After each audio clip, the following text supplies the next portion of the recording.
Today we're going to channel your inner 5-year-old because we're about to engage in potty talk. I know you're thinking, yeah, that running John is aggravating, but I don't want to stick my hands in the toilet. Yuck!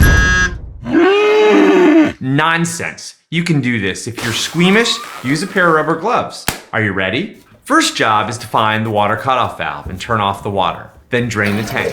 It's good to have an old towel handy to take care of any leaks or drips.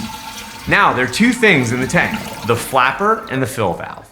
Let's start with the flapper. It could be the flapper is damaged and is letting water continually run through to the fill valve. So you want to check the flapper to make sure it isn't cracked or damaged. And if it is, this is a simple thing to replace. Take it out, take it to a hardware store or a big box store and find the one exactly like it. You may have just solved the problem. Now, if the flapper doesn't need replacing, it may be your fill valve. To check your fill valve, you'll need to unlock the screw valve, which regulates the float.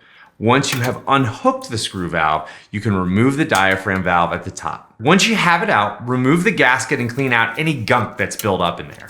This may solve your problem. If it doesn't, you may need a new fill valve. This is easy to change out too. Just unscrew the nut on the bottom of the tank, lift out the entire fill valve, and again, take it to your local hardware or big box store and find one just like it that fits your toilet.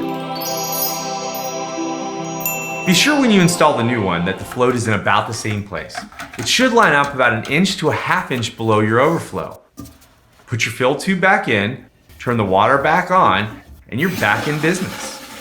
Wait, I didn't get to do any potty talk. That's bull. I wasted my whole day. Total bull.